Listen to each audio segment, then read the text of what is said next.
Tika Umar, kelas A, semester 1, NIM 20030300010, jurusan Sosiologi. Saya akan menjelaskan sebuah buku yang berjudul Sociological Beginnings, yang artinya awal sosiologi. Di dalam buku tersebut ada beberapa materi di dalam buku tersebut yang perlu saya jelaskan. Yang pertama, awal sosiologi. Auguste Comte mencetuskan pertama kali nama sosiologi dalam bukunya yang tersohor Positive Philosophy yang terbit tahun 1338. Istilah sosiologi berasal dari kata Latin socius yang berarti kawan dan kata Yunani logos berarti kata dan berbicara. Jadi, sosiologi berarti berbicara mengenai masyarakat. Auguste Comte menciptakan istilah sosiologi pada tahun 1839 terhadap keseluruhan pengetahuan manusia mengenai kehidupan masyarakat. Maka lahirlah sosiologi sebagai ilmu pengetahuan. Inilah yang disebut tahap pemikiran awal sosiologi. Comte berpendapat bahwa tingkah laku sosial dan kajian di masyarakat dapat diamati dan diukur secara ilmiah. Istilah sosiologi menjadi lebih populer setelah abad kemudian berkat jasa Herbert, ilmuwan yang Inggris yang menulis buku berjudul Principles of Sociology tahun 1897. Herbert Spencer mengembangkan sistematika penelitian masyarakat dan menyimpulkan bahwa perkembangan masyarakat manusia adalah suatu proses evolusi yang bertingkat-tingkat, dari bentuk rendah ke bentuk yang lebih tinggi seperti evolusi biologis. Perkembangan sosiologi yang makin mantap terjadi tahun 1895, yakni pada saat Émile Durkheim, seorang ilmuwan Prancis, ruler of Sociological Method. Dalam bukunya, Durkheim menguraikan pentingnya metodologi ilmiah di dalam sosiologi untuk meneliti fakta sosial. Setelah proklamasi kemerdekaan, perkembangan sosiologi di Indonesia mengalami perkembangan yang cukup signifikan. Dari jurusan sosiologi itu diharapkan sumbangan dan dorongan lebih besar untuk mempercepat dan memperluas perkembangan sosiologi di Indonesia. Untuk kepentingan masyarakat, karena sosiologi sangat diperlukan apabila seseorang ingin mengetahui apa yang sebenarnya terjadi di masyarakatnya. Selanjutnya dapat dipakai untuk membuat kebijakan yang tepat bagi perkembangan masyarakat. 2. Cara dan tujuan sosiologi.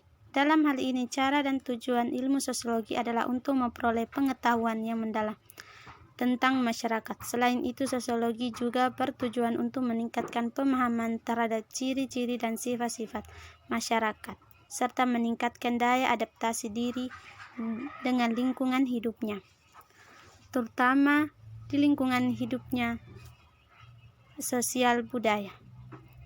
Dari tujuan sosiologi di atas dapat kita ambil beberapa manfaat ataupun guna dalam mempelajari ilmu sosiologi sebagai berikut. 1. Dapat dijadikan alat sarana untuk memahami berbagai perilaku masyarakat tertentu. 2. Sebagai alat mengetahui struktur masyarakat, pola-pola interaksinya, serta sertifikat sosial.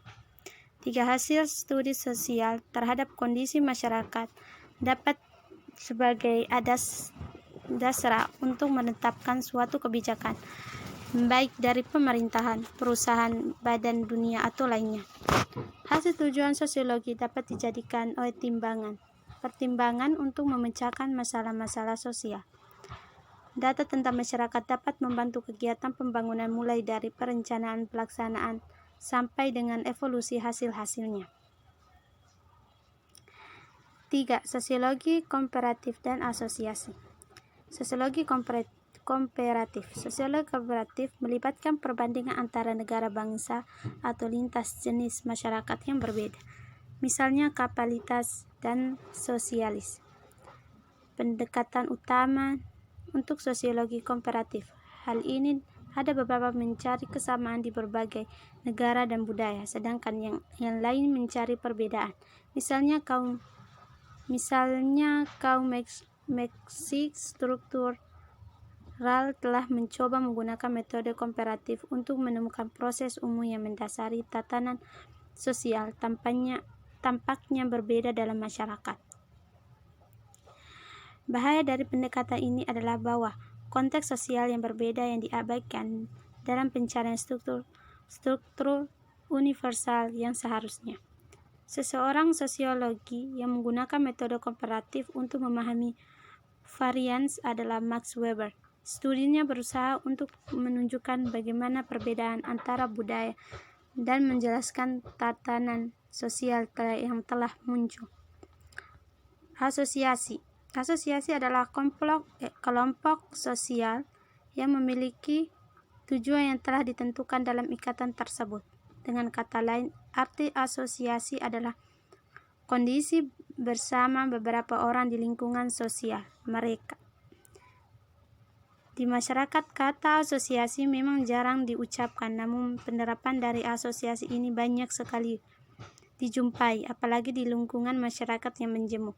Dalam satu lingkungan masyarakat akan ada satu atau asosiasi yang terbentuk. Asosiasi bisa di kelompok yang tertentu berdasarkan keturunan, jenis kelamin, kekerabatan, hobi, ataupun jenis yang sama. Kesamaan antar anggota tersebut dapat menjadikan mereka berbentuk satu ikatan yang dinamakan dengan asosiasi. Tanpa ada kesamaan, maka istilah asosiasi tidak bisa dipakai dalam kelompok tersebut. Teknologi dan budaya. Teknologi merupakan perkembangan suatu media atau alat yang dapat digunakan dengan lebih efisien guna memproses serta mengendalikan suatu masalah perkembangan. Teknologi berlangsung secara evolutif dalam memasuki era industrialisasi. Pencapaiannya sangat ditentukan oleh penguasaan teknologi, karena teknologi adalah mesin penggerak pertumbuhan melalui industri. Oleh sebab itu, tepat momentumnya jika kita merenungkan masalah teknologi, menginventarisasi yang kita miliki.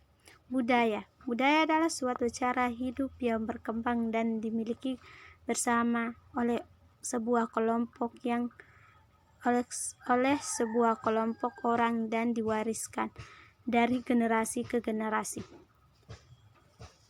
Budaya terbentuk dari banyak unsur yang rumit, termasuk sistem, agama, dan politik, adat istiadat, perkakas, pakaian, bangunan, dan karya seni.